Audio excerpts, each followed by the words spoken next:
I must ask these questions to the House.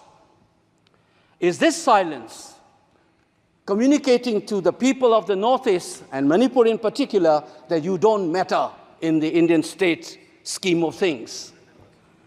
Major Laisam Jotin, who was awarded Ashok Chakra while grappling with suicide bomber, was a Manipuri, who was awarded Ashok Chakra.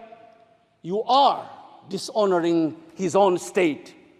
Major Ngangom Joy Datta, who was awarded Veer Chakra while fighting for this country and doing his duty as a part of the peacekeeping force in Sri Lanka in 1987.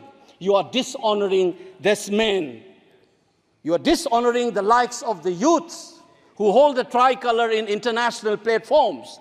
The likes of Mary Kom, Sarita Kunjarani, and Mirabai Chanu. You are saying that you don't matter in this country. Your state doesn't matter in this country. You are also saying that the likes of Ratan Tiam, the icon of the culture of this country, Harivam Sham Sarma, don't matter in this country. If you have an iota of concern for this state, there would not have been a silence.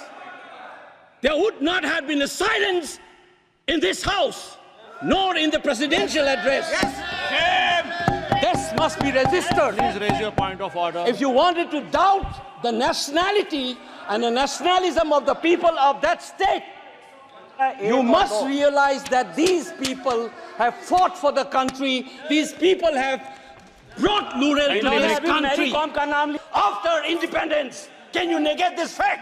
We are talking about the inclusion of the Northeast history after 75 years. That's a classic exclusion.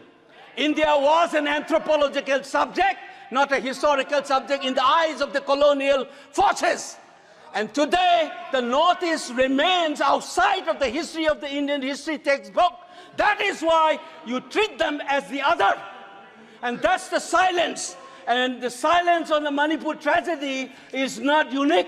It is a reflection of this general continuity of the colonial in the post-colonial.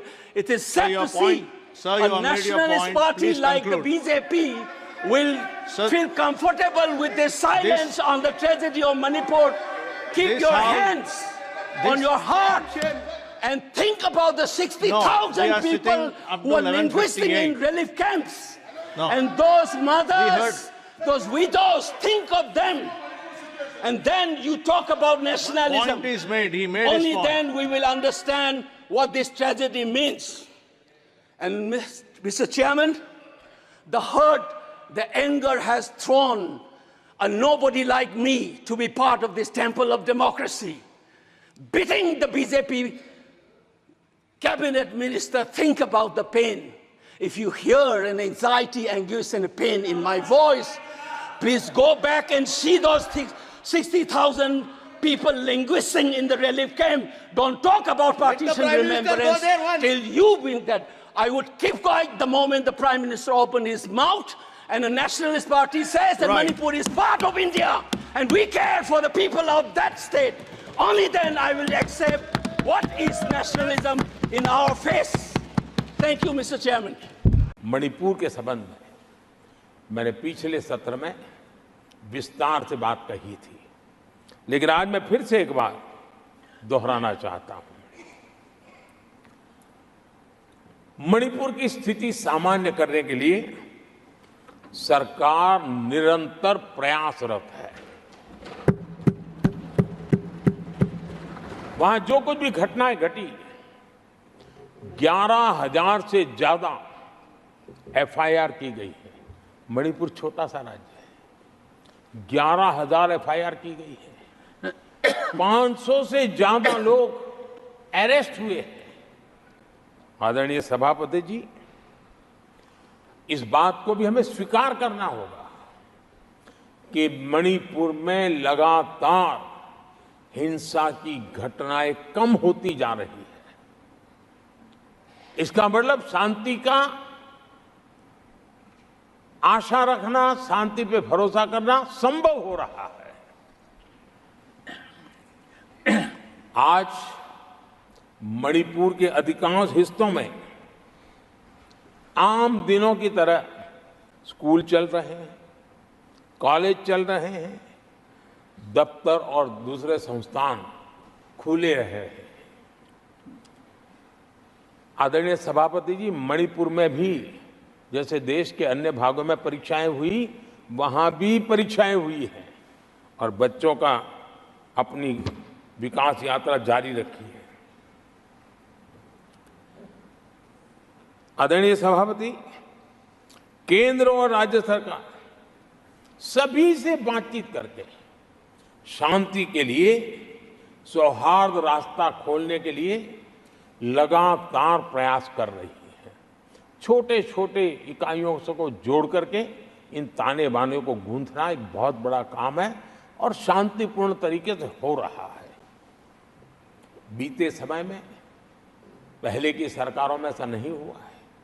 गृह मंत्री स्वयं कई दिनों तक वहां रहे हैं, गृह राज्य मंत्री हफ्तों तक वहां रहे हैं और बार बार वहां जाकर के संबंधित लोगों को जोड़ने का प्रयास करते रहे हैं।